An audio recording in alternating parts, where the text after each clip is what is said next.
à Pavlina Zivkov, votre pharmacienne de famille dans le Pontiac depuis plus de 10 ans. Vous savez, à CHIP 109, vous nous écrivez souvent et vous nous dites, François, on aimerait avoir davantage de détails et un sujet qui est revenu là, au cours des dernières années, mais vraiment régulièrement, c'est l'évaluation foncière. Comment ça fonctionne? Et je dois vous avouer, je suis loin d'être un spécialiste, mais on en a un avec nous qui travaille là-dedans, qui va pouvoir répondre à nos questions et on aura aussi un article à cet effet pour vraiment mieux comprendre tout ça, le rôle d'évaluation et tout ce qui vient avec. J'ai le plaisir d'en discuter avec Carl Provencher, évaluateur. Monsieur Provencher, bonjour. Bonjour. D'abord, dites-nous là, le rôle d'évaluation foncière. Là, comment ça fonctionne tout ça? Quand on parle de valeur réelle aussi, qu'est-ce que c'est? En fait, la valeur réelle, c'est la définition est la même que la valeur marchande. La seule différence, en fait, là, c'est la date d'évaluation. La date d'évaluation en valeur marchande, admettons que quelqu'un va faire une évaluation pour un financement hypothécaire pour une institution financière, la date d'évaluation va être la date du jour qui est d'aller visiter. Tandis que nous autres, on est toujours 18 mois avant la date de début du rôle. À titre d'exemple, dans Pontiac, c'est un rôle commençait en 2022, dont la date d'évaluation est le 1er juillet 2020. C'est pour ça que, puis quand on fait l'analyse de nos transactions, on analyse les transactions de 17, 18, 19 et jusqu'en juillet 2020 pour nos analyses de marché. Donc, il y a une référence au marché. Oui. Lorsqu'on parle de cette évaluation. Comment on établit de votre côté les évaluations foncières? Comment ça se fait tout ça? En fait, là, nous, ce qu'on fait, c'est qu'à partir des ventes de propriétés, comme je vous disais tantôt, les ventes de propriétés qu'il y a eu en 17, 18, 19 et jusqu'en juillet 2020, on analyse en fait deux choses distinctes, c'est-à-dire le terrain. Le terrain se fait avec avec les ventes de terrain qu'on a eues pour ces années-là dans des secteurs, parce qu'il faut se dire une chose, chaque municipalité de la MRC de Pontiac est divisée en unités de voisinage. Une unité de voisinage, c'est le plus grand ensemble possible de propriétés similaires. Donc, à travers chacune des unités de voisinage, on estirpe les ventes dans des tableaux pour faire des analyses. Puis à partir de ça, chaque unité de voisinage est analysée individuellement. C'est sûr qu'on en recouvre quelques-unes. Admettons que tu sois sur le bord de l'eau, que tu sois sur le bord d'une rue passante, sur le bord d'une route régionale. Donc, après ça, on évalue le terrain par la méthode de comparaison, c'est-à-dire qu'on prend ces ventes de terrain-là, on sort un taux unitaire pour l'appliquer à l'ensemble de nos terrains. Ça, c'est la méthode de comparaison, oui. Oui, ça, c'est la méthode qu'on prend pour les terrains. Pour les propriétés construites, dans le fond, on évalue le terrain par la comparaison. Après ça, ce qu'on fait, c'est qu'on prend la méthode du coût, c'est-à-dire le terrain est évalué par la comparaison. Par la suite, on calcule comment ça coûte construire la maison. À partir de ce moment-là, on enlève la détérioration physique. Donc, si la propriété est construction récente, il n'y aura pas de détérioration physique. On enlève la dépréciation fonctionnelle, c'est-à-dire, mettons que les plafonds du sous-sol seraient trop bas, les portes passaient larges, ça, c'est une construction neuve, c'est assez rare. Puis après ça, on enlève la désuétude économique. C'est là qu'on fait influencer le marché dans nos évaluations. Donc, cette désuétude économique-là fait en sorte que c'est là qu'il y a l'impact ou non. Si, admettons que si le marché est bon, mais ça va être une appréciation économique. Puis si le marché est moins bon, ça va être une désuétude économique. Puis à partir de ce moment-là, une fois qu'on a ça, on prend le terrain, on prend la bâtisse qu'elle coûte à construire, on enlève les dépréciations, puis on rajoute les dépendances, c'est-à-dire les remises, les garages, les spas, etc.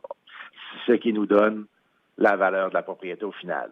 Dans des secteurs où il y a beaucoup de transactions, puis qu'il y a beaucoup de propriétés homogènes, on peut utiliser la méthode de comparaison également pour les propriétés construites, mais dans Pontiac, c'est un peu plus difficile. C'est un peu plus difficile parce qu'on a passé de marché. Oui, OK. Donc, le marché a un impact toujours dans l'évaluation. Tout est fait par rapport au marché. C'est sûr que là, vu qu'on a arrêté nos analyses en juillet 2020, les ventes qui sont plus chères un petit peu, qui ont été causées par la COVID, on les a pas tenues en compte dans les dernières roues. Donc, peut-être que d'un prochain, il va y avoir un plus grand impact à la hausse, parce que là, ce qu'on remarque, c'est que nos ventes sont pas mal plus hautes que nos évaluations. Mais parce que, comme je vous disais tantôt, on a arrêté nos analyses en juillet 2020. Donc, ce qui ne comprend pas 2021 là, et jusqu'à aujourd'hui. Là. Alors, ça pourrait avoir un impact. D'accord? Oui. Et il y a des questions qui sont à se poser, dit-on, si on est un propriétaire. On se pose la question, par exemple, si on n'est pas sûr si le rôle d'évaluation représente nécessairement le prix, c'est quoi les questions qu'il faut se poser? Qu'est-ce qu'on fait comme acheteur? Ben, dans le fond, comme contribuable, la question qu'il faut se poser, c'est sûr qu'en date, il faut que vous vous rameniez à un an et demi avant. Fait que dans le fond, là, la question qu'il faut se poser, c'est quand on soit son évaluation municipale, est-ce que j'aurais été capable de vendre ma propriété à cette valeur-là en date de juillet 2020? Sa réponse est oui. Ben là, rendu là... on va pas plus loin. On va pas plus loin. Si la réponse est non, en fait, il y a 3 choses que les contribuables peuvent faire. Jusqu'au 30 avril, ils peuvent nous appeler. On fait une correction sans frais. On appelle ça une demande informelle. Là, c'est sûr que si les gens nous appellent le 30 avril, on ne pourra pas le faire parce que ça va être trop serré. Mais admettons, jusqu'au 7 avril, admettons, on peut faire des corrections sans frais suite au téléphone des contribuables. Par la suite, si le contribuable, jusqu'au 30 avril, le contribuable lui fait une demande de révision, là, il y a des frais, ça marche avec le montant des frais, ça marche avec la valeur de la propriété. Fait que sa valeur est 500 000 et moi, je pense que c'est 75 $. Je me trompe peut-être de 2-3 piastres. Mais je pense que c'est 75 $. Puis plus tu montes, là, plus ça coûte cher faire la contestation. À partir de ce moment-là, si une contestation est faite au 30 avril, nous, on retourne visiter la maison. Parce qu'en effet, il faut vous dire, la loi de la fiscalité municipale nous oblige à visiter les propriétés à tous les 8 ans. Fait que nous, ça peut arriver que cette propriété-là, ça fasse 7-8 ans qu'elle n'a pas été visitée. À partir de ce moment-là, nous autres, on a jusqu'au 30 août pour répondre aux contribuables. Si au 30 août, le contribuable n'est toujours pas satisfait de la réponse, mais il peut toujours s'inscrire au tribunal administratif du Québec. Puis là, il y a encore des frais pour aller au tribunal. Puis entre la date du 30 août puis la date du tribunal, il y a toujours moyen de s'entendre avec le contribuable également. Donc, s'il y a quelqu'un qui nous écoute, qui est dans cette situation, il faut quand même faire vite. Là. On est aujourd'hui au début du mois d'avril. Vous avez jusqu'au 7 avril pour le sans frais. Alors, on peut faire ces démarches et l'ensemble de ces informations, d'ailleurs, pour les démarches, sont disponibles via le site Internet de la MRC Pontiac. Est-ce qu'il y a autre chose à savoir sur l'évaluation quand on est un contribuable? En gros, c'est sûr que c'est un processus qui est quand même... assez complexe là, parce que c'est dans le fond, ce qu'il faut bien comprendre, là, c'est que oui, on fait ça par rapport au marché, mais on fait de l'évaluation de masse. C'est sûr que quand on fait de l'évaluation dans le privé pour une maison, on prend les 3 comparables les plus récentes qui ont été vendues dans le secteur, mais nous autres, on analyse plus par unité de voisinage, puis avec les ventes de masse. Là.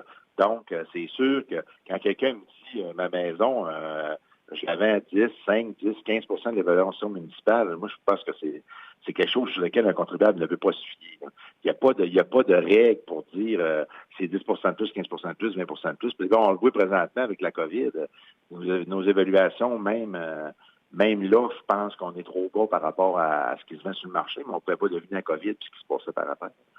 Mais il y a quelque chose qui est sûr, c'est que si un jour un contribuable, pour une vente de propriété, je pense que c'est mieux de s'adresser à un évaluateur privé que de se fier sur l'évaluation municipale pour faire ce genre de démarche-là. Alors, merci énormément pour l'ensemble des détails. Carl Provencher, vous êtes évaluateur chez la FQM. Merci beaucoup pour le temps que vous nous avez consacré ce matin.